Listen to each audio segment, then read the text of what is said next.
Saturn और सन का अगर फर्स्ट में कॉम्बिनेशन बन रहा है, कुछ अच्छे और पॉजिटिव प्लेसमेंट्स आ रहे हैं, they will definitely government services में वो बहुत अच्छा करते हैं। कुंभ के लग्न का शनि तो बड़ा ही अच्छा माना गया है, मगर ये द्वादशेश होकर भी दशम को देखता है तो always gives a bit of a foreign link. और कई बार हम ऐसे लोग मल्टीनेशनल कंपनीज में काम कर रहे होते हैं जिनका फॉरेन कनेक्शन होता है। मैम इसी से हम शनि को सेकंड भाव में समझते हैं, धन का भाव कहा जाता है, हमारे परिवार का भी भाव है। वहाँ पे अगर सैटर्न आ जाए तो वो क्या कुछ एक इंसान की लाइफ में लेकर आएगा। मीन लग्न के लिए द्वितीय भाव में शनि नीचस्थ है, मगर क्योंकि ये एकादशेश हैं, यस, मीन राशि के लिए 11th हाउस के लॉर्ड है ना, मकर राशि का स्वामित्व आ गया शनि का, और ये दूसरे भाव में बैठे हैं, चाहे नीचस्थ हैं, मगर यहाँ पर एकादशेश का नीचस्थ होना धन के लिए धन वृद्धि दिखाता है, ये जानिए आप। वाह, बहुत से लोग ना ये मानते हैं कि 7वें में शनि मतलब मेरी उसका विवाह खराब हो गया, या फिर पार्टनर बहुत ही कोल्ड और अनरोमांटिक मिलेगा। तो इस बात में कितनी सच्चाई है? Let's look at the positive side of Shani. ग्रह जब सप्तम बैठते हैं, आपको एक ऐसा पार्टनर मिलता है, और ये एक बड़ा ही पॉजिटिव है इसका, आपको एक ऐसा पार्टनर मिलता है जो बहुत ही सीरियसली अपना विवाहित जीवन या अपना विवाहिक धर्म निभाता है। वाओ, मैंने बहुत से ऐसे लकी लोग देखे हैं जिनका शनि 9th हाउस में। छठा भाव है वो नवम से दशम है, यानी कि पिता के कार्य का क्षेत्र है ना। And if Shani is well placed there तो आप देखेंगे पिता को उन्नति प्राप्त होती है ऐसे कॉम्बिनेशन से। मैंने पर्सनली सुना है कि 11वें भाव में शनि को बहुत अच्छा माना जाता है, चाहे वो नीच का हो। नीचस्थ शनि एकादश भाव में बैठे तो बहुत ही धन लाभ देता है। Really? Yes. Debilitated planet in the 11th is always good market.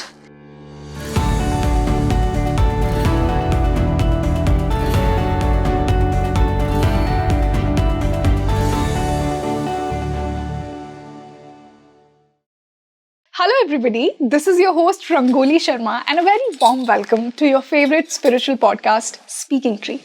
आज जिस ग्रह पर हम बात करने वाले हैं, यूं तो बहुत ही इम्पॉर्टेंट रोल प्ले करता है आपकी लाइफ में, क्योंकि ये ग्रह आपका कर्म है, बट उतना ही इस ग्रह को बदनाम किया गया है।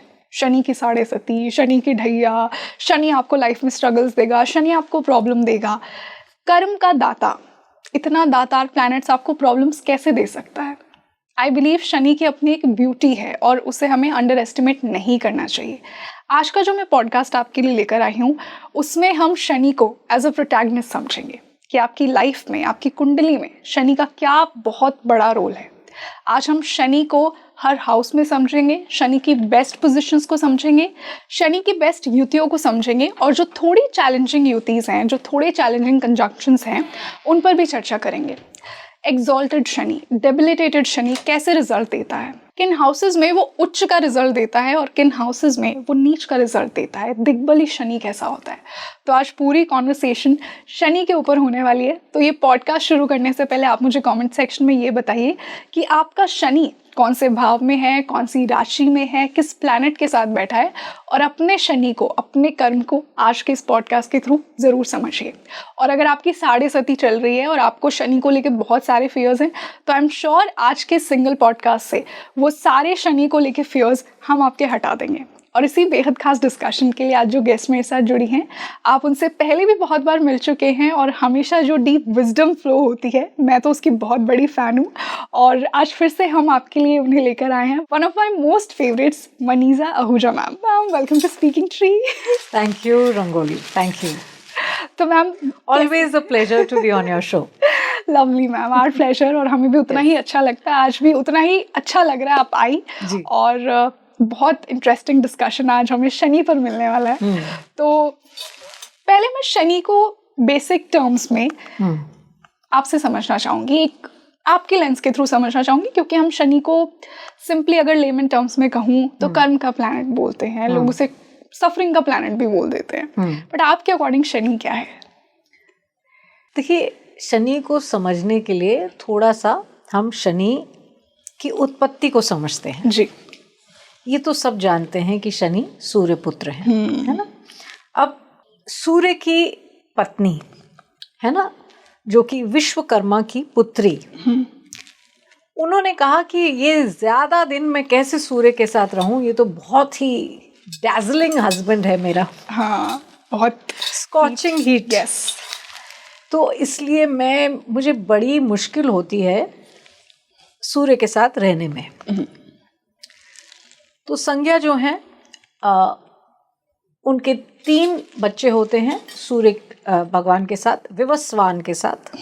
सूर्य को विवस्वान और मार्तंड भी बोलते हैं। और ये 3 बच्चे हुए, वैवस्वत, यम और यमी। यम यानी कि धर्मराज जी, यमराज, और यमी यमुना नदी जो आपकी दिल्ली से बह रही है, और अब तो फिर भी काफी सफाई हो रही है। यस। मगर ये आप जानिए कि किनकी पुत्री हैं, है ना। तो आपको समझ में आएगा कि इनमें इंडस्ट्रियल वेस्ट नहीं जानी चाहिए, नहीं तो फिर एक ही बार पता लगेगा, है ना। अब ये कलयुग के प्रभाव हैं कि सूर्य पुत्री में ही इंडस्ट्रियल वेस्ट जा रही है। अब यहाँ पर वैवस्वत को भी समझें, ठीक है। सूर्य की जो प्रोजनी है उनको समझें, तो फिर वैवस्वत को भी समझें। अब आप जानते हैं कि और ये भी एक इंटरेस्टिंग पॉइंट होगा आपके ऑडियंस के लिए कि जो भी मनवंतर है, जो भी मनवंतर होता है उसका एक मनु है। यस। वैवस्वत, ये जो करंट मनवंतर चल रहा है इसके मनु है, ठीक है। तो आप जानते हैं जब आप पूजा करते संकल्प होते तो कहते हैं वैवस्वत मनवंतरे, है ना। श्वेत वाराह कल्पे वैवस्वत मनवंतरे, है ना। तो श्वेत वाराह कल्प 2 कल्प होते हैं, यानी कि ब्रह्मा जी का 1 दिन 2 कल्प का, और वैवस्वत मनवंतर 1 कल्प में 14 मनवंतर, और 1 मनवंतर में 71 महायुग या चतुर्युग, ठीक है। 71, और 1 महायुग मतलब सतयुग, त्रेता, द्वापर, कलयुग, ठीक है। और हम जो हैं इस समय 28th महायुग के कलयुग में चल रहे हैं। ओके, गिव यू पर्सपेक्टिव, ठीक है। ये 7th आपके सामने हमने कहा 7th मनवंतर है। ये 14 मनवंतर 1 कल्प में होते हैं, तो ये 7th मनवंतर है इस कल्प का, ठीक है। अब संज्ञा चली जाती हैं और कहती हैं बहुत ही कठिनाई हो रही है। तो ये सब भाई बहन हैं शनि के, इसलिए मैं ये कहानी बताना ज़रूरी समझ रही हूँ जी। उसके बाद संज्ञा चली जाती हैं धरती पर, उनके पिता उन्हें रोकते हैं, विश्वकर्मा कहते हैं मत जाओ अपने पति को छोड़कर।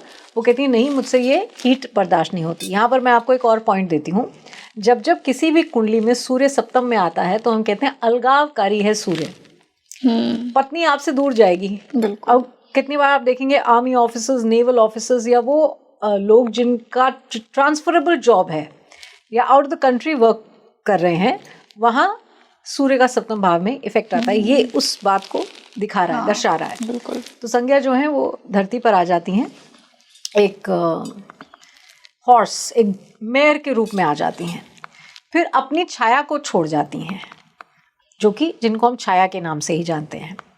और छाया जो हैं वो उनके साथ फिर सूर्य के फिर 3 बच्चे होते हैं। एक सावर्णी, जो कि इस मनवंतर के बाद जो मनवंतर है उसके मनु बनेंगे। अभी हम सप्तम मनवंतर में चल रहे हैं, जो अष्टम मनवंतर है उसके मनु ये सावर्णी हैं, शनि के भाई, शनि के जो भाई हैं। इसलिए आप काल की गणना में शनि की इंपॉर्टेंस भी देखिए, सारे आप समझ रहे हैं।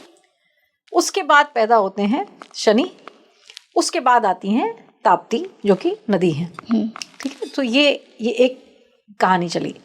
इसके बाद जो बहुत लोग नहीं जानते वो ये है कि एक बार छाया बहुत नाराज होती हैं यमराज से, जो कि छोटे बच्चे हैं, और बहुत उनको कर्स करती हैं कि इतना तुम मेरी बात नहीं सुनते, तो ये जो तुम्हारी ये जो लो पोर्शन ऑफ द बॉडी है ना, ये जो टांगे हैं ना, ये अब धड़ से अलग हो जाएंगी। तो बहुत डर जाते हैं, वो भाग के जाते हैं, अपने पिता को बताते हैं कि देखो ये ऐसा हो रहा है मेरे साथ।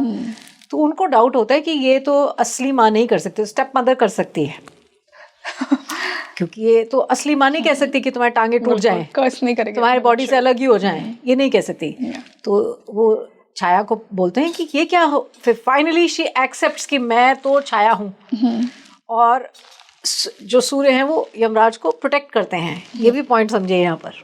अच्छा, बच्चे हैं उनके, वो तो प्रोटेक्ट करते हैं कि अच्छा नहीं मैं उन्हीं के लिए तो जाके लड़ते हैं। फिर तो छाया मान जाती है और इमीडिएटली छाया को निष्कासित कर देते हैं सूर्य, और फिर धरती पर जाते हैं जहाँ संज्ञा होती है, और फिर वहाँ अश्विनी कुमारों का जन्म होता है सूर्य और सूर्य की पत्नी संज्ञा के बीच। ये फिर एक यहाँ अश्विनी कुमार जो कि सेलेस्टियल फिजिशियंस कहे गए हैं, हीलर्स, उनका जन्म होता है। तो आप देखिए ये पूरी ये जो एक हम कहें फैमिली ट्री को समझना ज़रूरी है शनि को समझने के लिए, इसलिए मैंने ये आपके साथ ये बड़ी ही ब्यूटीफुल कहानी डिस्कस की और शेयर की। ठीक है, वाह, एक बहुत ही नए पर्सपेक्टिव से आज हमने शनि को जाना जी। तो अश्विनी कुमार भी जो कि सेलेस्टियल फिजिशियंस हैं, हम कहते हैं जब भी आप दवा खाएं तो आप ओम अश्विनी कुमाराय नमः आप कह सकते हैं, है ना। यस, इसमें अश्विनी कुमारों की गायत्री भी है, आप वो भी कर सकते हैं, मगर सिंपली ओम अश्विनी कुमाराय नमः करके आप अपनी दवा, औषधि जिसे हम कहते हैं औषधि, पहले दवा को तो खुराक के रूप में देखा जाता था, है ना, औषधि खा सकते हैं। तो यहाँ से अगर आप शनि को समझें, अब ये जानिए कि जब शनि ने दृष्टि डाली पैदा होकर अपने पिता पर, तो उन्हें कुष्ठ रोग हो गया, और सूर्य के जो सारथी हैं, जो 7 घोड़े हैं और जो रथ है उसके जो सारथी हैं अरुण जी, उनकी टांग टूट गई, उन्हें पंगु कहते हैं जिसे हम, वो हो गए, और जो 7 घोड़े हैं वो अंधे हो गए दृष्टि मात्र से। शनि की दृष्टि झुकी हुई है, झुकी हुई दृष्टि है ये, ठीक है, इसलिए उनसे आंखें नहीं मिलाती, आंखें नहीं मिलाती। कहा जाता है शनि की दृष्टि आप पर पड़ी नहीं, और मगर इसका ये मतलब नहीं है हमेशा खराब है, पर मैं यहाँ पर एक पर्सपेक्टिव दे रही हूँ कि ये तो मतलब शास्त्रोक्त है जो मैं बात आपसे कह रही हूँ। फिर जब दृष्टि हटी, फिर जाके ये सब प्रॉब्लम्स शांत हुई, घोड़े ठीक हुए, और उनकी जो सारथी हैं उनकी ये जो फेम्यूर बोन है यही कही जाती है वो ठीक हुई, और सूर्य जो है वो कुष्ठ रोग से मुक्त हुए। तो ये जानना भी जरूरी है। मैम, आई एम श्योर इससे व्यूअर्स सोचेंगे कि अगर मेरा शनि मेरे एक पर्टिकुलर भाव को देख रहा है, ग्रह को देख रहा है, तो क्या ये दृष्टि शनि की खराब है। हम दृष्टियों पर भी बात करेंगे, बट उससे पहले हम शनि को हर हाउस में समझते हैं। मैम, मैंने ना एक स्टोरी पढ़ी थी कहीं पे कि रावण चाहते थे कि उनके पुत्र की कुंडली में शनि, आई डोंट नो, कि एक पर्टिकुलर हाउस में आ जाए। तो आई थिंक इतना बड़ा रोल है शनि का, जब रावण ही ये चाहते थे कि इस भाव में बैठो आप मेरे पुत्र की कुंडली में। तो मैं मेरे व्यूअर्स के लिए उनके शनि को हर हाउस में समझना चाहती हूँ, कहाँ शनि बेस्ट रिजल्ट्स देते हैं, कहाँ थोड़े से प्रॉब्लमैटिक हो सकते हैं। हाँ, ये भी जानिए कि वो चाहते थे कि वो एक घर में बैठे, मगर शनि स्लिप करके दूसरे घर में चले गए, एक और घर में चले गए, और कहा मैं पूरी अभी कहानी यहाँ नहीं आपके साथ, क्योंकि बहुत सारी कहानियां हो जाएंगी नहीं तो। एग्जैक्टली। तो इसलिए बहुत नाराज हुए लंकेश, और उन्होंने शनि को बांध दिया अपने सिंहासन से। और फिर जाके जब हनुमान आते हैं सीता जी के पास अंगूठी लेकर श्री राम की, तब वो शनि ग्रह को रिहा करते हैं, और तब शनि ग्रह कहते हैं कि जो तुम्हारी उपासना करेगा हनुमान, उसे मेरे प्रकोप से मुक्ति होगी। वाह, इसीलिए कहा जाता है कि साढ़े सती में जब साढ़े सती अगर प्रॉब्लमैटिक हो तो हनुमान जी की पूजा कीजिए। हनुमान जी की पूजा कीजिए। आप देखिए गुजरात में तो हनुमान मंदिर जो है लोग शनिवार ही जा रहे होते हैं, मंगलवार तो आप नॉर्थ में बहुत ज्यादा देखेंगे, मगर गुजरात में आप देखेंगे शनिवार को हनुमान मंदिर जाते हैं। देखिए, साढ़े साती के बारे में भी एक बात जानिए कि आप अगर इंडिया के जो पिछले प्राइम मिनिस्टर्स हैं इनकी कुंडली उठाएं, तो आप देखेंगे कि एटलीस्ट 4 से 5 बार ऐसा हुआ है कि प्राइम मिनिस्टरशिप तब आई है जब साढ़े साती चल रही है। तो जो लोग साढ़े साती से बहुत ज्यादा डर रहे हैं कि साढ़े साती आ गई अब क्या होगा, तो ये जाने की, और कभी ये चार्ट्स भी डिस्कस किए जा सकते हैं कि अनेकानेक टाइम ऐसा हुआ कि जब शनि बिल्कुल पूर्ण रूप से चंद्रमा के ऊपर आए, तो प्राइम मिनिस्टीरियल पोजीशन आई उस व्यक्ति के पास। क्योंकि अब इसका ये मतलब नहीं है सबकी साढ़े साती में ऐसा हो रहा है, मगर वहां पर लॉर्डशिप क्या है। मगर ये जानिए कि शनि जब भी साढ़े साती कराता है तो रिस्पॉन्सिबिलिटी बढ़ा देता है। तो सडनली अब आप देखेंगे चीफ मिनिस्टर्स भी कई बार बिल्कुल 7.5 में बनते हैं लोग, वो एकदम से इतनी रिस्पॉन्सिबिलिटी बढ़ा देता है, आपको ऐसा लगता है कि अब आप जैसे घेरे में आ गए हैं, अब आपको परफॉर्म करना है और आपको बहुत अच्छे से सब कुछ करना है। Suddenly there is so much responsibility that it becomes very very taxing. हाँ, कर्म का दाता है ना, तो आपको कर्म दे देता है कि कर्म कीजिए। देखिए कर्म तो वैसे भी लोग मृत्यु लोक में जन्म ही ले रहे हैं कि उनको कर्म करना है ना, मगर ये न्यायाधीश भी हैं एक प्रकार से। आप जानते हैं जब कुंडलियों में जुपिटर सैटर्न के कॉम्बिनेशंस आते हैं अलग अलग प्रकार से, ये कोई एक मैं वो नहीं, तो आप इंडिविजुअल को लॉ भी पढ़ाते हैं, जुपिटर सैटर्न के कॉम्बिनेशंस ये भी कराते हैं, तो कहीं ये भी एक कॉम्बिनेशन काम करता है। इसको हमें समझना पड़ेगा। अब तो 7.5 को हमेशा खराब नहीं कहा जा सकता, बट 7.5 क्योंकि शनि मंद गति के ग्रह हैं, धीमी चाल चलते हैं, 30 साल लगाते हैं 12 राशियों को कवर करने में, है ना, 30 साल लगाते हैं 12 राशियों को कवर करने में, और एक राशि में 2.5 साल रहते हैं अप्रोक्सीमेटली। और जब शनि फास्टेस्ट मूविंग प्लैनेट चंद्रमा के ऊपर गोचर करते हैं तो मन को जैसे बंधन महसूस होता है, जो उसकी आदत ही नहीं होती। बिल्कुल, मन तो चंचल है ना। 2.25 दिन चंद्रमा एक राशि में रहते हैं और उसके बाद उसके ऊपर ये इतना स्लो मूविंग जो ग्रह है ये उसके ऊपर आ जाए तो it is like an anti thesis और एन एंटी क्लाइमैक्स, क्योंकि एक चीज छूटना चाह रही है और उसके ऊपर ये धीमी गति का ये गंभीर भरा ग्रह एक चंचल ग्रह के ऊपर आ जाता है तो मानसिक स्थिति थोड़ी खराब होती है। मगर आपने अभी हम बात कर रहे हैं अलग अलग लग्न में जाने की, पर यहाँ पर मैं इस युति के बारे में भी बात करती हूँ।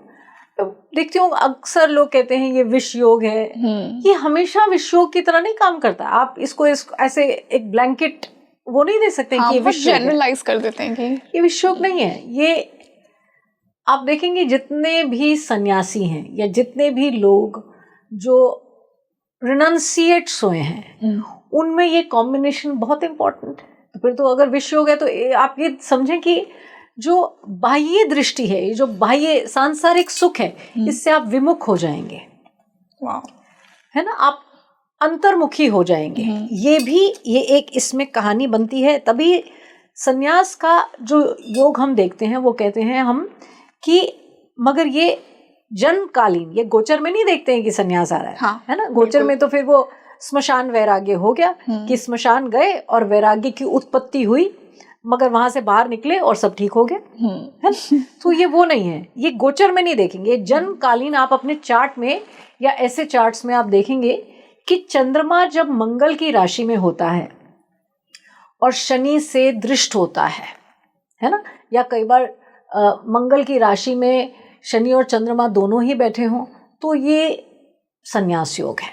इसे आप D1 में और नवांश दोनों में बड़ी केयरफुली आप इसे स्टडी करें, है ना। इसको स्टडी किया जा सकता है क्योंकि ये एक प्रकार का संन्यास योग है। ये विरक्ति देता है, वैराग्य देता है, जो आपको विमुख कर देगी, सांसारिक चीज़ों से आपको विमुख कर देगी, है ना। तो इसको हमेशा ये कहना कि ये विष योग है। पर किन्हीं चार्ट्स में ये थोड़ा मेंटल हेल्थ को पुअर करता है। बिल्कुल, ये समझने लायक बात है। और ऐसा है मैम, वो मटेरियल डिटैचमेंट होने लगता है और फिर लोग खुद को नॉर्मल नहीं समझ पाते हैं कि ये मेरे साथ क्यों हो रहा है। मैं ये कहूंगी कि ये सब केसेस में मटेरियल डिटैचमेंट नहीं देता। आप देखेंगे कि शनि और चंद्रमा जब साथ में है तो मटेरियल डिटैचमेंट नहीं देता। आपको बहुत से ऐसे लोग मेंटल हेल्थ के लिए मेंटल हेल्थ में ट्रबल दिखेंगे और अक्सर ये थेरेपी लेते हुए दिखेंगे। ये मटेरियल डिटैचमेंट नहीं देता। ऐसा नहीं है कि मटेरियल डिटैचमेंट दे देगा जब भी एक साथ होंगे, ऐसा नहीं होगा। मगर मानसिक त्रास, अब ये भी एक प्रकार का कर्म है, मगर ये तभी होता है जब कि आपके जन्मकालीन चार्ट में, नेटल चार्ट में ये इस प्रकार से बैठे हों। ऐसा नहीं कि गोचर में भी गोचर ये 7.5 गोचर ही है। आप समझ रहे हैं, 7.5 एक प्रकार का गोचर है जो ट्रबलसम है। बट मैंने कहा उसमें रिस्पॉन्सिबिलिटी भी आती है। आप देखिए प्राइम मिनिस्टर्स और चीफ मिनिस्टर्स भी उसी कॉम्बिनेशन में बन रहे हैं, तो इस बात को समझना पड़ेगा। बट हाँ, ये हर समय नहीं, तो शनि के साथ चंद्रमा आया नहीं और विरक्ति होगी फिर तो आधी दुनिया सन्यासी हो जाएगी, ऐसा तो नहीं है। मैम, इसी से हम शनि को हर हाउस में समझते हैं, कैसे रिजल्ट्स देगा। ऑल्दो ये एक जनरल लेवल पे बात हो रही है क्योंकि बहुत कुछ और भी देखा जाता है कुंडली में, बट फिर भी हम एक बेसिक लेवल पे से समझना चाह रहे हैं? देखिए बिल्कुल ये बात है, क्योंकि अलग अलग प्रकार के लग्न हैं, अलग अलग प्रकार के नक्षत्र हैं, है ना, और तो इन सब ये बहुत ही एक जनरलाइज्ड पॉइंट है, बट फिर भी हम ये बात डिस्कस करते हैं कि अलग अलग घरों में, अलग अलग भावों में शनि किस प्रकार का इफेक्ट देता है। मगर ये डिपेंड करता है इंडिविजुअल चार्ट पे, इंडिविजुअल कुंडली पे, दशाओं पे, ये डिपेंड करता है। यस। अब शनि को आप, और हम इसको जब हम डिस्कशन करते हैं तो हम लार्जली इसको काल पुरुष के कुंडली के बेसिस पर करते हैं, ठीक है जी। तो शनि जब लग्न में होता है तो ऐसा व्यक्ति गंभीर्य जरूर आता है, ठीक है, एक सीरियसनेस आती है, एक जिसे कहते हैं inward looking, introspective, philosophical, yes, उस प्रकार का ये व्यक्ति होता है, ठीक है, ये आप जरूर जानिए।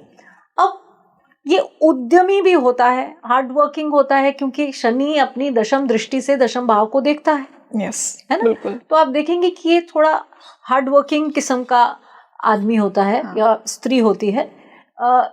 It's a very, it gives a diligent, sincere sort of थोड़ा सा कोल्ड और डिटैच भी ना। शनि जब भी लग्न में आएगा तो आपको, क्योंकि आप बहिर्मुख ज्यादा नहीं होंगे, आपको ये थोड़ा अंतर्मुख रखेगा। कई बार आप अपनी बहुत सी बातें, आप इंट्रोवर्ट कहलाए जाएंगे, आप बहुत सब कुछ नहीं सबको बताते, मगर जहां इस पर अलग अलग कॉम्बिनेशंस आए, या कोई और प्लैनेट्स ने इस शनि के साथ अपनी युति बनाई या अलग दृष्टि दी, तो फिर शेड बदलता है।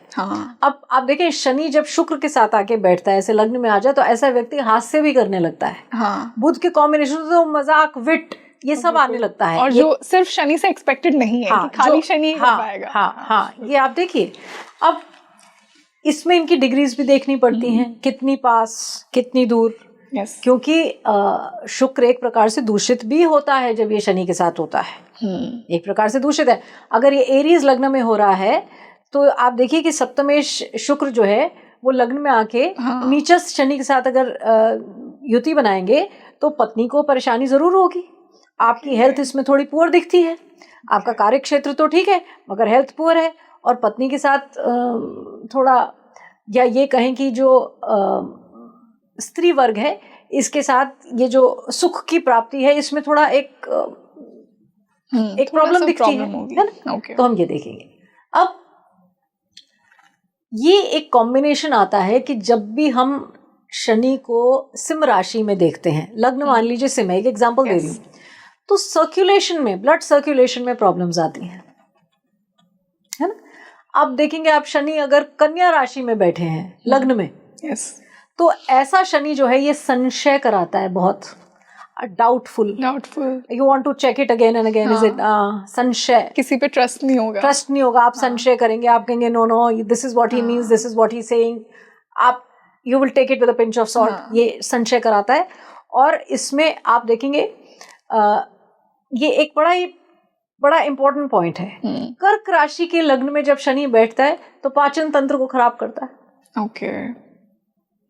तो कुछ ये ऐसी कॉम्बिनेशंस बनते हैं। मगर यही शनि अगर अपनी मूल त्रिकोण राशि यानी कि कुंभ में आके बैठता है ना, तो that is considered बिल्कुल, that is considered good। हाँ, और मैम मैंने पर्सनली बहुत देखा है कि जिसका भी सैटर्न और सन का अगर फर्स्ट में कॉम्बिनेशन बन रहा है, कुछ अच्छे और पॉजिटिव प्लेसमेंट्स आ रहे हैं, they will definitely government services में वो बहुत अच्छा करते हैं।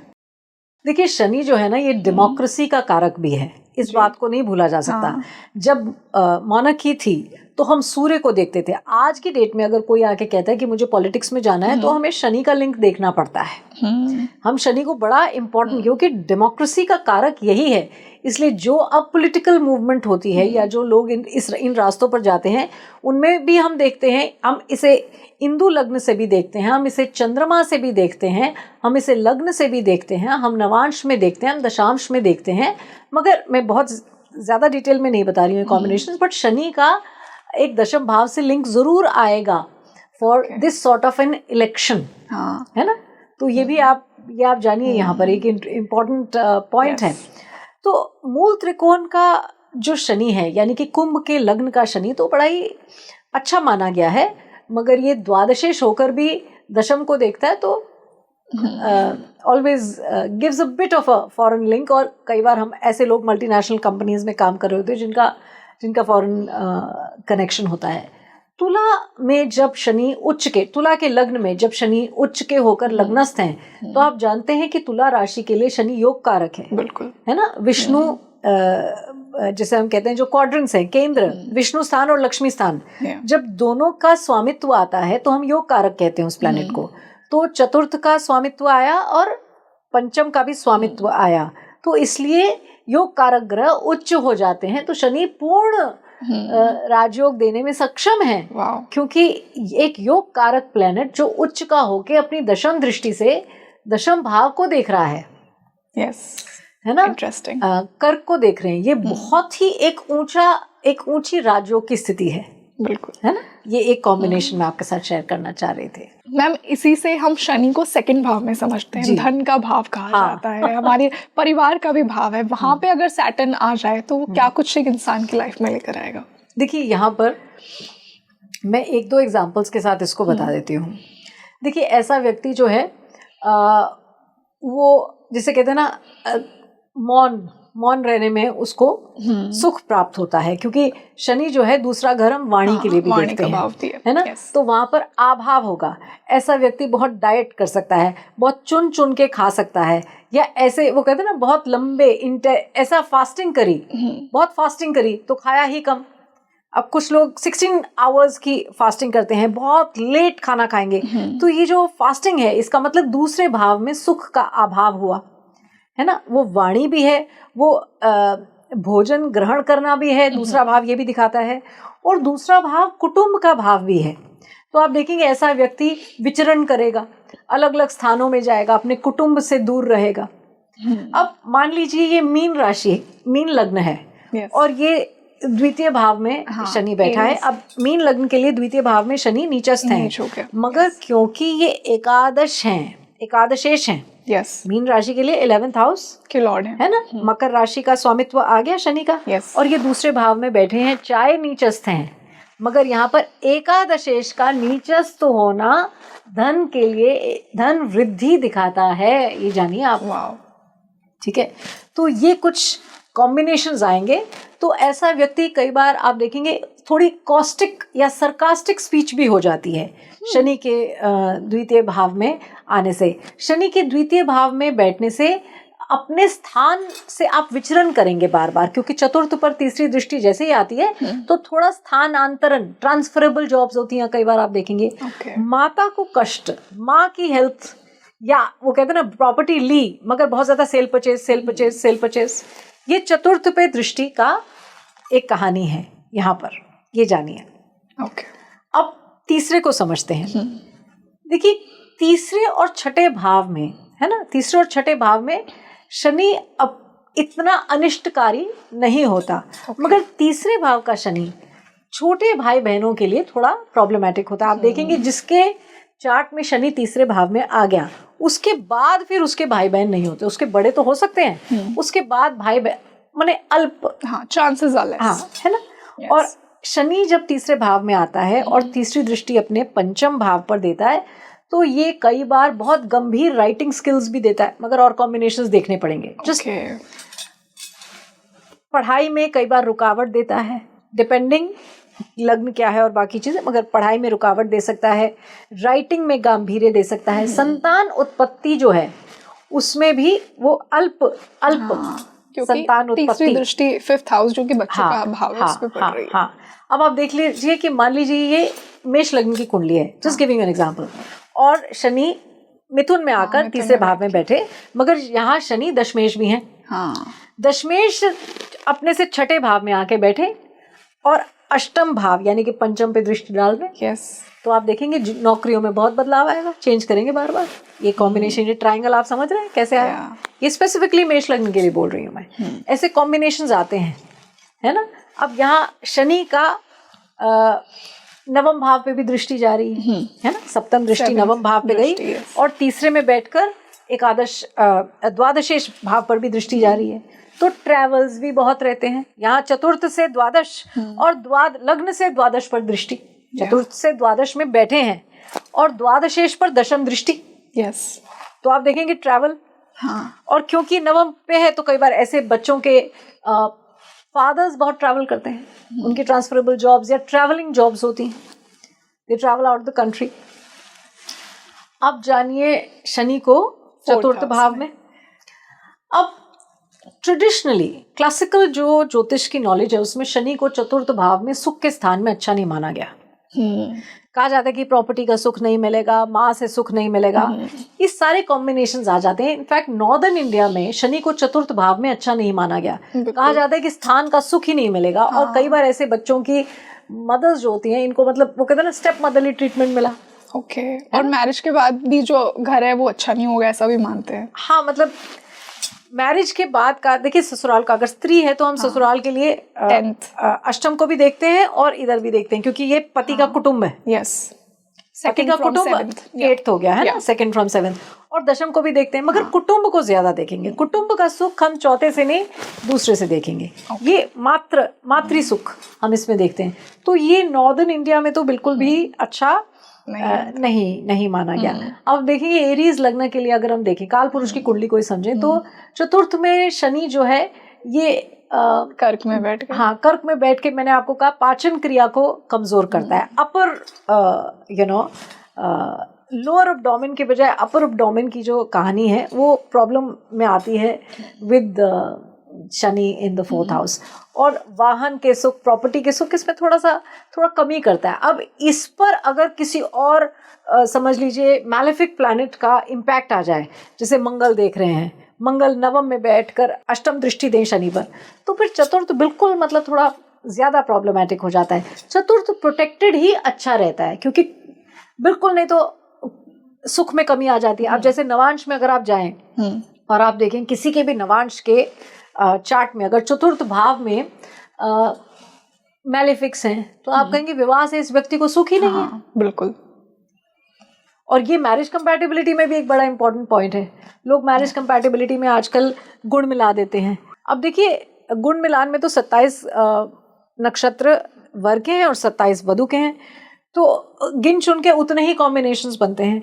मगर ये देखना कि किसी एक को विवाह में सुख है और दूसरे को नहीं है, तो आप जानते हैं कि ये कॉम्बिनेशन, ये मैं एक पॉइंट बता रही हूँ यहाँ पर कि नवांश में जब चतुर्थ खराब होता है, आप जानते हैं कि विवाह से इस व्यक्ति को सुख नहीं होगा।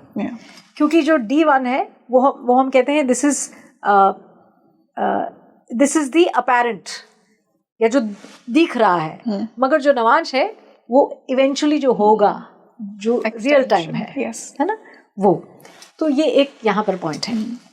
अब शनि को देखते हैं हम पंचम भाव में, बच्चों के भाव में, क्रिएटिविटी के भाव में। बिल्कुल। देखिए पंचम भाव में कई बार बहुत ही फिलोसफिकल माइंड्स देता है ये, ठीक है। ऐसे व्यक्ति इनकी जो विचार शैली है ये बहुत गंभीर होती है, विरक्ति देता है। अगर ये किसी एयर साइन में आ जाए, यानी कि मिथुन, तुला और कुंभ में आ जाए, तो एक बहुत ही डीप फिलोसफिकल माइंड दिखाता है ये पंचम का शनि।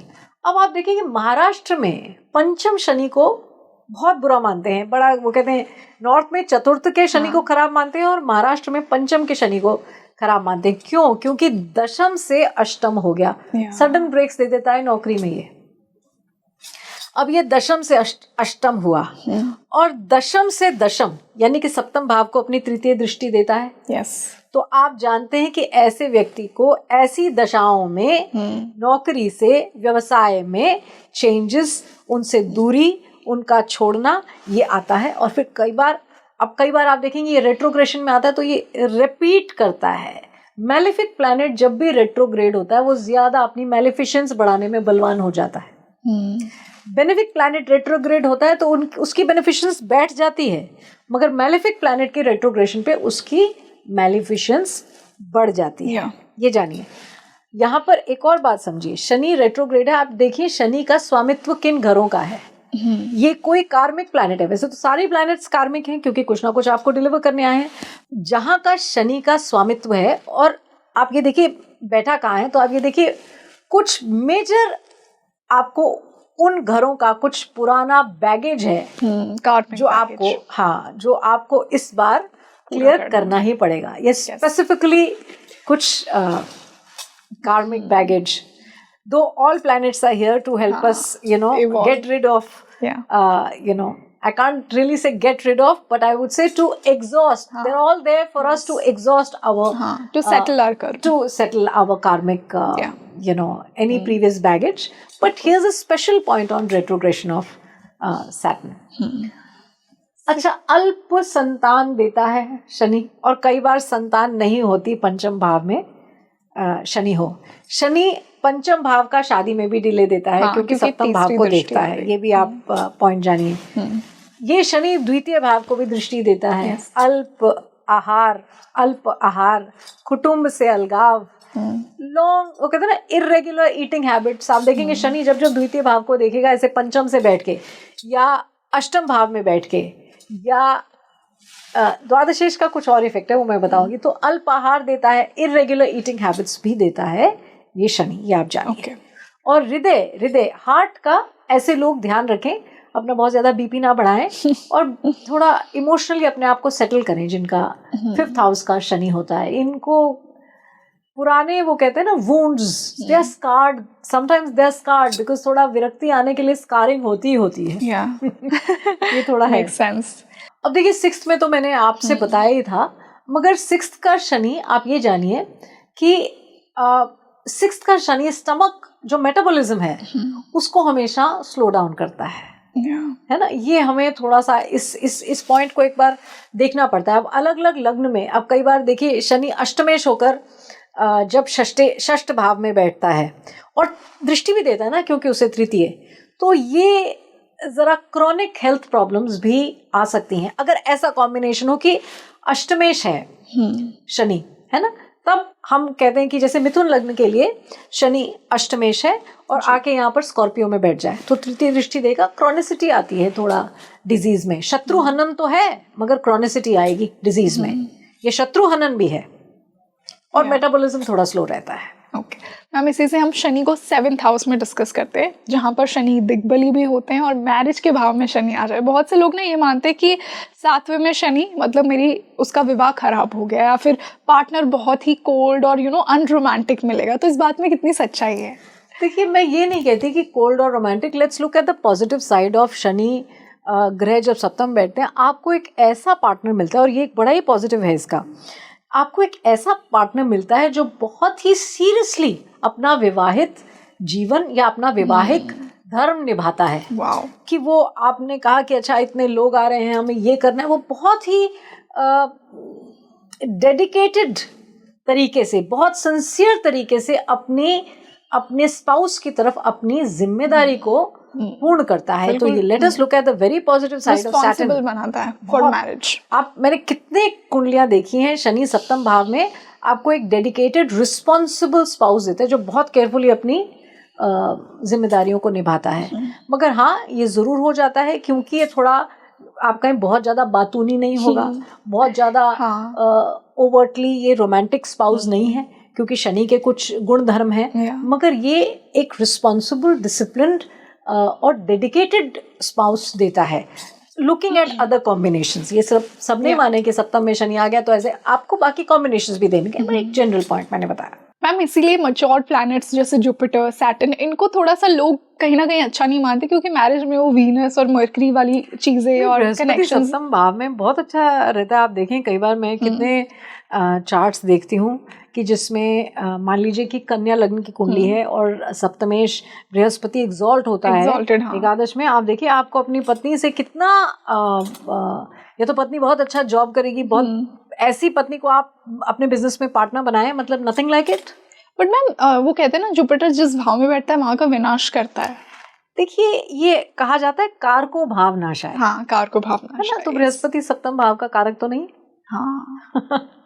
नवम भाव का और भी नवम भाव का कारक है, पंचम का है, द्वितीय का है, एकादश का है, और मगर सप्तम भाव का कारक तो शुक्र है. यस. कारको भाव नाश है, एक पॉइंट है, वो किसी और तरीके से आता है.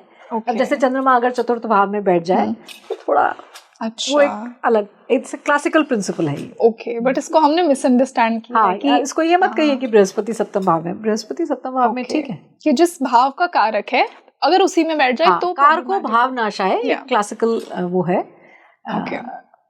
पॉइंट है। मैम इसी से हम शनि को 8th हाउस में समझते हैं, आयु का भाव, और हाँ। वहां पे मैंने सुना है अगर शनि वहां देख ले या वहां बैठ जाए तो बहुत लंबी आयु वाले ऐसे लोग होते हैं। हाँ, देखिए क्योंकि शनि अष्टम के कारक हैं यस, और अपने घर में जाकर बैठ रहे हैं, उसी घर के कारक हैं। अष्टम का कारकत्व जो है वो शनि का है। तो देखिए, आप कई बार देखेंगे ऐसे लोग जब विवाह करके जाते हैं तो उनका बहुत ही क्षीण पति के तरफ जो कुटुंब है वो बहुत ही कम लोग होंगे उसमें, शनि अच्छा। अष्टम भाव में आके, क्योंकि सप्तम से दूसरा भाव कुटुंब का भी हाँ, देखा जाता है ना। अब ये अष्टम से बैठ के अपनी पंचम भाव को देखेगा। हाँ। तो ऐसे लोगों के आप देखेंगे कई बार मिसकैरेजेस भी हो रहे होते हैं, या पढ़ाई में कोई चेंज आ रहा है। अब यहाँ पर मान लीजिए 6th लॉर्ड है, 8th लॉर्डशिप है शनि की, या द्वादशेश की लॉर्डशिप है शनि की, तो अष्टम दृष्टि से पंचम को देखना संतान उत्पत्ति के लिए अच्छा नहीं माना गया है ना। और शनि का जब भी अष्टम में कॉम्बिनेशन आता है, और अगर ये मंगल के साथ आ गया, यानी कि मंगल और शनि की या तो युति बन गई अष्टम भाव में, या मंगल ने इस अष्टम के शनि को देख लिया। मंगल तो पंचम में बैठ के भी इस अष्टम के शनि को देख सकता है, तो क्वालिटी ऑफ मैरिज जो है ना ये पुअर कर देता है। और कई बार ये एक जनरल प्रिंसिपल है, आप ये ध्यान रखिए, मगर जब भी मंगल शनि का अष्टम से कनेक्शन आता है तो कई बार ये डिवोर्स का कारण बनता है। मगर इसे इंडिविजुअल चार्ट्स को पढ़ के ही बताना पड़ता है, ऐसे जेनेरिक मैं नहीं कह रही, मगर ये पुअर क्वालिटी मैरिज देता है और कई बार डिवोर्स भी दिखाता है। ओके मैम, इसी से हम शनि को भाग्य के भाव में समझते हैं। मैंने बहुत से ऐसे लकी लोग देखे हैं जिनका शनि 9th हाउस में है। कितनी सच्चाई है इस बात में? देखिए, शनि अच्छे, मान लीजिए योग कारक है, जैसे कि तुला लग्न के लिए नवम भाव में आके बैठा, पंचमेश है और नवम भाव में आके बैठा, बहुत धर्म कर्म आपको कराएगा। एक योग कारक प्लैनेट नवम भाव में आया तो Fortune, lady of Fortune, lady luck will smile on you, जैसे हम कहते हैं, है ना। तो इसमें कोई दो राय नहीं है। और जब पंचमेश ऐसे नवम भाव में आके बैठता है तो जो आपकी पढ़ाई है, जो जिसे हम कहते हैं पोस्ट ग्रेजुएशन, कई बार ऐसे लोग आप देखते हैं वो बहुत सारी चीज़ों में एक मास्टर्स का डिग्री लेते हैं। तो जैसे ये भी करा, एक many courses they will do. Okay. I'm just giving an example. 5th and 9th है ना, and good placement of Shani ऐसे योग कारक है, तो आपको आगे की पढ़ाई जिसे हम कहते हैं पोस्ट ग्रेजुएशन लेवल, मास्टर्स की, depending on other combinations, it's a good thing. Plus मान लीजिए कि ये एकादशेश है, नवम में आया तो धन समृद्धि बहुत देता है, इसमें कोई दो राय नहीं। और दशम दृष्टि से छठे भाव को देख रहा है, सप्तम दृष्टि से तृतीय को देख रहा है, तो ये छठे भाव को ये जो दशम दृष्टि से देखना है, आप देखेंगे कि ऐसे जातकों के जो फादर्स हैं, क्योंकि दशम जो है, जो छठा भाव है वो नवम से दशम है, यानी कि पिता के कार्य का क्षेत्र है ना। And if Shani is well placed there तो आप देखेंगे पिता को उन्नति प्राप्त होती है ऐसे कॉम्बिनेशन से। वाह मैम, इसी से हम शनि को, कर्म के प्लैनेट को, कर्म के ही हाउस में समझते हैं 10th में, जो हमारे प्रोफेशन और करियर का भाव जिसे बोला गया है। शनि दशम भाव के कारक हैं, और दशम भाव में शनि का होना बहुत ही मेहनती, उद्योग पूर्ण, जिसे हम कहते हैं काम, उद्योग पूर्ण, ठीक है यहाँ पर लाइन मुझे पता नहीं, हाँ, कुछ और बोलती हूँ, हिंदी बहुत शुद्ध है वैसे। हाँ, देखिए शनि जब दशम भाव में आते हैं, और दशम भाव के कारक भी हैं शनि, तो यहाँ पर एक बहुत ही मेहनती, सिंसियर, डिलिजेंट कार्य क्षेत्र के व्यक्ति को दिखाते हैं, एज लॉन्ग एज शनि यहाँ पर अष्टमेश नहीं है। तो जब ऐसा शनि जब अष्टमेश होकर दशम भाव में आता है तो जॉब में बहुत चेंजेस देता है। मगर अगर अष्टमेश नहीं है, और मान लीजिए जैसे कि मेष लग्न के लिए, इवन वृषभ लग्न के लिए, ये जो प्लैनेट्स हैं, मीन लग्न के लिए भी एकादशेश होकर दशम भाव में शनि का बैठना, ये आपको करियर में सक्सेस जरूर देता है। वाओ, है ना, ये ये हमें समझना पड़ेगा। मैम काफी लोग ना ऐसा समझ लेते हैं कि शनि मेरा अगर 10वें में बैठा है तो मेरा तो करियर की गाड़ी बहुत ही स्लो चलेगी क्योंकि शनि वहां बैठ गया, स्लो कर देगा अब जैसे चीजों को। मेष लग्न की कुंडली है, दशमेश और एकादशेश शनि है, शनि तो यहाँ पे राजयोग देगा आपको। वाह। अब आप इसको अष्टक वर्ग में देखें कि शनि, आपको मैं एक बड़ा इंटरेस्टिंग पॉइंट बताती हूँ जी। कि शनि, आप एक बार सर्वाष्टक वर्ग जरूर देखें, अपना पूरा सर्वाष्टक वर्ग। Yes. शनि का अष्टक, भिन्नाष्टक नहीं बोला मैंने, सर्वाष्टक देखिए। सर्वाष्टक में आप देखिए अब शनि का गोचर कहाँ कहाँ हो रहा है, किन अष्टक वर्ग बिंदुओं पर हो रहा है। Okay. जब जब शनि का, क्योंकि शनि का गोचर तो बहुत लंबा है, 2.5 साल वो एक घर में रहता है। Yes. तो शनि का गोचर जब ऐसे भाव में होता है जहां सर्वाष्टक में अच्छे बिंदु हैं, यानी कि 30 से ऊपर बिंदु हैं, तो आप देखेंगे वो समय बहुत ही अच्छा जाता है जातक के लिए। ये मैं एक जनरल प्रिंसिपल बता रही हूँ, ये काम करेगा। अभी इसको बहुत देखिए, अष्टक वर्ग एक ऐसी फील्ड है जिसपे बहुत ज्यादा पॉडकास्ट भी नहीं हुई है। हाँ। मगर इसको बहुत फाइनली समझना पड़ता है, इसको ऐसे देखना पड़ता है।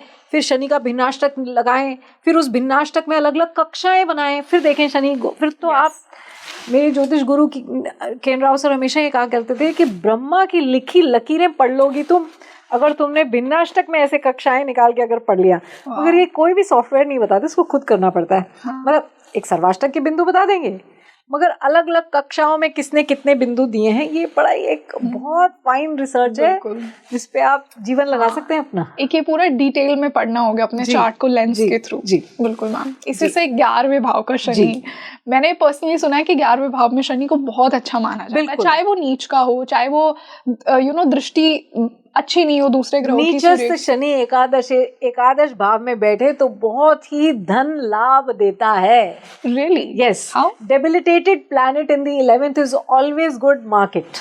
मगर शनि एकादश भाव में बिल्कुल अच्छा माना गया है, इसमें कोई वो नहीं है, कोई दो राय नहीं है, इस बात को आप जानिए। देखिए 11th is the house of fulfillment of desires. Yes. और वहां पर शनि का बैठना जो कि दशम का कारक है, उसका एकादश मतलब काल पुरुष की कुंडली में वैसे भी दशम का कारक है। और जब हम इसको ऐसे देखते हैं तो एकादश में शनि की पोजीशन को हमेशा अच्छा ही माना गया है। मगर जैसा कि मैंने कहा, युतियां यहाँ समझनी पड़ेंगी, लग्न क्या है देखने पड़ेंगे। अब मान लीजिए राहु के साथ आ जाता है तो थोड़ा सा वहाँ उस देखिए शेड बदलेगा, है ना। ये शेड जो है ना, अब मेरे पास ऐसी कुंडलियां हैं जहाँ मैं देखती हूँ शनि और सूर्य दोनों की युति बनी है एकादश भाव में। मैंने ऐसे लोगों की संतान उत्पत्ति नहीं देखी। ओके। अब ये अलग अलग लग्न पर भी इसकी वो है। तो शनि सूर्य जैसे ही दोनों मैलेफिक्स ने पंचम भाव को देखा, संतान उत्पत्ति नहीं हुई। और ऐसे लोगों की मैंने पिता से भी बनती कम देखी। कई बार शनि सूर्य ऑपोजिशन में भी ये प्रॉब्लम देते हैं। मैम यहाँ से मेरा सवाल ये आता है कि जैसा आपने कहा और हम जानते हैं कि 11th हाउस हमारी डिजायर्स का भाव है। अब अगर वहां पे नीच का शनि बैठ गया तो कहीं ना कहीं वो प्रॉब्लम नहीं देगा उन डिजायर्स को अचीव करने में? देखिए 11th हाउस काम त्रिकोण का तीसरा भाव है। यहाँ पर डिबिलिटेटेड प्लैनेट को फायदा देने के लिए बुरा नहीं माना गया, ये जान लीजिए। Okay, that's the rule. Ma'am इसी से हम शनि को 12वें भाव में समझते हैं, मोक्ष का भाव। वहां पे शनि बैठ जाए तो क्या आपको मोक्ष दिलवाएगा? नहीं, इतना आसान नहीं है कि द्वादश भाव में मोक्ष ही दिलाएगा। मगर द्वादश भाव में बैठकर शनि, जब हम ऐसी कुंडलियां देखते हैं जैसे मैरिज कंपैटिबिलिटी के लिए लोग आते हैं, तो हम देखते हैं द्वादश भाव में शनि बैठा है, तो हम एक बार चेक करते हैं, क्योंकि ये थोड़ा जैसे कहते हैं ना, एक यूनियन के सुख में कमी देगा। ओके। यूनियन के सुख में कमी देगा। फिर देखना पड़ता है और कोई बेनिफिक प्लैनेट्स का योग आ रहा है कि नहीं आ रहा। कई बार ये शनि द्वादश भाव में इंसोम्निया भी देता है। अच्छा, है ना, ये हमें देखना पड़ेगा।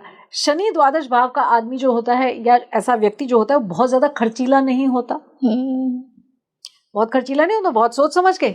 वह जो है वो चीजों का बहुत सोच समझ के करता है। वो ऐसे आप कहें बहुत ज्यादा जेनरस या मज्ञाने में सोचा नहीं, वो बहुत बिल्कुल सोच समझ के अपनी चादर से बाहर तो दूर की बात है, वो बिल्कुल प्लाउ बैक करेगा अपना पैसा। तो ये एक बड़ी इंटेलिजेंट बात है। मगर ये द्वादश का शनि, जब मैंने अक्सर देखा है, जब द्वादशेश शनि नेटल चार्ट में द्वादश भाव में बैठा है और जब गोचर पे आता है, तो फिर से वो तीसरी दृष्टि से जब दूसरे भाव को देखता है तो लग्न को बांधता है। तो आप जानते हैं, कई बार तो लोग जॉब्स में भी कहते हैं कि ओहो, मुझे सुबह से शाम बैठना पड़ रहा है 10 घंटे, मुझे बंधन महसूस होता है। तो ये एक प्रकार का बंधन योग है। ओके। बंधन योग का मैं यहाँ पर एक और एग्जांपल देती हूँ। बंधन योग तब भी माना जाता है जब लग्न से आप कहें द्वितीय और द्वादशेश में सेम नंबर ऑफ प्लैनेट्स हों, तृतीय और एकादश में सेम नंबर ऑफ प्लैनेट्स, चौथे और दशम में, पंचम और नवम में, छठे और आठवें में, अगर इसमें मान लीजिए एक एक प्लैनेट बैठा हो, मैं ये नहीं कह रही हूँ कौन सा प्लैनेट है, बस अगर नंबर ऑफ प्लैनेट सेम है और इन्हीं कॉम्बिनेशंस में ऐसे आ रहा है, ये बंधन योग है। वाह बिल्कुल। तो मैम अगर मैं कंक्लूड करूं हमारे व्यूअर्स के लिए, बेस्ट प्लेसमेंट्स और थोड़े से चैलेंजिंग प्लेसमेंट कौन से हैं शनि के, on the basis of Shani in every house? देखिए इसमें ना मैं ये कहूंगी कि चार्ट देखना जरूरी है, ये बाकी चीजें देखनी जरूरी है, मगर तीसरा और छठा ठीक माना गया है, एकादश भी ठीक माना गया है, मैं ये बोलूंगी। ओके मैम, इसी से मैं ये जानना चाहूंगी, देखिए ऐसा कहते हैं कि कलयुग में नीच का ग्रह आपको बहुत सक्सेस देगा और उच्च का ग्रह आपको एक कंफर्ट तो दे रहा है क्योंकि आपको उच्च का मिल गया, बट आपसे वो मेहनत नहीं करवाएगा। आई डोंट नो इस बात में कितनी सच्चाई है। तो यहाँ पे मैं शनि को ही एक्सॉल्टेड और डेबिलिटेटेड समझना चाहूंगी। जिन भी व्यूवर्स की कुंडली में शनि एक्सॉल्टेड है और शनि नीच का है, यानी एरीज में है या फिर लीब्रा में एक्सॉल्टेड है, तो कैसे रिजल्ट्स वो उनको देगा? देखिए पहली बात तो ये, मान लीजिए छठे भाव में एक्सॉल्ट कर गया है ना, तो इतनी मेहनत कराएगा, आप सेवक ही रहेंगे। आपको शनि छठे भाव में सेवा कराता है, बहुत ज्यादा मेहनत भी बहुत कराता है और सेवा भी बहुत कराता है और मेटाबॉलिज्म भी पूरा रखता है। रियली? और लोग सोचते हैं मेरा तो शनि उच्च का हो गया। मेटाबॉलिज्म अगर उच्च का है तो इतनी प्रॉब्लम नहीं देगा, मगर शनि 6th भाव में सेवा भी बहुत कराएगा अगर उच्च का है। नीचस्थ है तो उतनी सेवा नहीं कराएगा। शत्रु हनन अगर उच्च का है या अच्छी स्थिति में है तो देखिए इम्यूनिटी है छठा भाव, अगर वहां नीचस्थ हो गया या लॉर्डशिप 6th की है और नीच भाव में जाके बैठ गया आपने, है ना। अब जैसे आप देख लीजिए कि मान लीजिए आप लियो लग्न की, सिंह लग्न की कुंडली लेते हैं, सिंह लग्न की कुंडली के लिए षष्टेश है ना। अब जाके नीचस्थ होके बैठ गया एरीज में अगर शनि, तो इम्यूनिटी कमजोर हो जाएगी।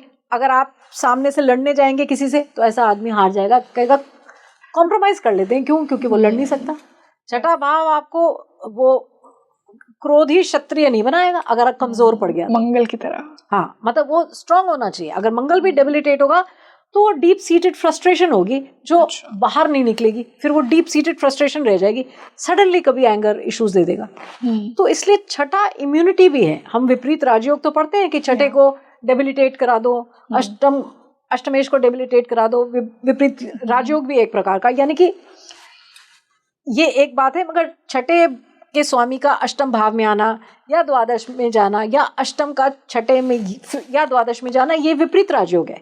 मगर छठे के लॉर्ड को डेबिलिटेटेड भी अगर हो तो अच्छा माना गया है। मगर ये देख लीजिए इम्यूनिटी जाएगी, लड़ाई नहीं करेगा, ये सब काम देगा। जैसे सिंह के लग्न का, जैसे मैंने बताया, नीचस्थ अगर शनि 6 की लॉर्डशिप होगी तो हेल्थ, कोरोना आएगा सबसे पहले आपको पकड़ेगा क्योंकि 6th लॉर्डशिप स्ट्रांग होगी तो आप लड़ेंगे। बिल्कुल, शत्रु का और उनसे लड़ाई का भाव है ना। और मैम इसी प्रकार अगर मान लीजिए नीच का शनि कौन से भाव में बहुत अच्छे रिजल्ट देगा? क्योंकि लोग जब नीच का शनि सुनते हैं ना तो लगता है कि भाई बहुत ही पास्ट लाइफ में बुरे कर्म किए, नीच का शनि मिल गया, ऐसा बहुत मिथ है शनि। जैसे एकादश भाव में शनि या एकादशेश अगर शनि है और नीचस्थ है तो धन समृद्धि देता है। और तृतीयेश भी अगर नीच का है, शनि अगर तृतीयेश है, तृतीयेश का कोई भी प्लैनेट, तृतीयेश और षष्टेश नीच के इम्यूनिटी कम देते हैं। मगर अगर आप फंस जाएं, जैसे आप कोई कोर्ट केस में फंसे हुए हैं और आपका नीचस्थ षष्टेश है, तो आप कैसे भी करके निकल जाएंगे, आप मिराक्युलसली निकल जाएंगे उसमें से। इंटरेस्टिंग। आपको कंपटीशन लड़ना ही नहीं पड़ेगा। छठा भाव कंपटीशन भी है। So beautifully explain ma'am, and I am sure कि आज हमने शनि को, सैटर्न को एक प्रोटैगनिस्ट की तरह समझा और हमने जाना कि किस प्रकार शनि आपको लाइफ में वो सारे लाभ भी दे सकता है। आई फील सो सैड कि हम शनि को इतना बुरा बताते हैं। नहीं, शनि बुरे नहीं है, शनि विरक्ति के कारक है। जैसे मैंने बताया, पंचम में आ जाए तो विरक्ति देंगे। एकादशेश है, एकादश को देख रहे हैं, एकादशेश होकर नीचस्थ हैं, लाभ देंगे। आप इस बात को मत जानिए, इस बात को देखिए। शनि हमें ये सिखाते हैं कि हमें जब हम किसी और पर, देखिए शनि हमें ये सिखाते हैं कि हम गलत कर्म नहीं करें। हम ये जानें कि द व्हील्स ऑफ डेस्टिनी, ये तो एक बात है, एक अल्ट्रुइस्टिक स्टेटमेंट है कि the wheels of destiny will grind surely even though they might grind slowly. तो शनि ऐसे न्यायाधीश हैं कि लेजर अकाउंट बिल्कुल आपका मैनेज कर देंगे। अब आप सोचें कि मैंने किसी स्त्री को छेड़ा, हाँ, मैंने वो उसका हक मार लिया, या मैंने गलत किया, तो मैं इसमें से निकल, मैंने चुगली की, मैंने निंदा की, तो क्या हो गया? तो आप जानिए साहब ऐसा पूरा करेंगे ना, क्योंकि न्याय तो है ना, न्यायाधीश हैं बिल्कुल। वो कहते हैं ना कि शनि यमराज के भाई हैं, मत भूलिए। बिल्कुल, but never denies. So it was a wonderful discussion ma'am, as always, और बहुत मजा आया मुझे पर्सनली भी। मैंने तो मेरे शनि को बहुत अच्छे से समझा, आई एम श्योर आप सबने भी समझा हो। So thank you so much for this discussion today. Thank you. तो आप मुझे कमेंट सेक्शन में बताइए आपको आज का ये पॉडकास्ट कैसा लगा, आपने कितना अपने शनि को समझा, आपके कौन से हाउस में शनि है, कौन से प्लैनेट के साथ बैठा है, उच्च का है या नीच का है। आई एम श्योर बहुत सारे मिथ्स आपके ब्रेक हुए हैं शनि को लेकर आज के इस पॉडकास्ट में। तो हम मिलते हैं जल्द ही एक और बेहतरीन पॉडकास्ट के साथ। इस पॉडकास्ट को ज़्यादा से ज़्यादा लोगों के साथ शेयर कीजिए, स्पेशली वो लोग जिनके साढ़े सती चल रही है, या जो शनि से बहुत डरते हैं, उन्हें लगता है उनका शनि नीच का है, तो उन्होंने बहुत ही पूर्व जन्म में बहुत बुरे कर्म किए, ऐसा कुछ भी नहीं है। और साथ ही साथ मुझे ये बताइए कि आने वाले पॉडकास्ट में हम मैम के साथ और कौन से टॉपिक्स पर चर्चा कर सकते हैं। मैं हूँ आपकी होस्ट रंगोली शर्मा। नमस्ते।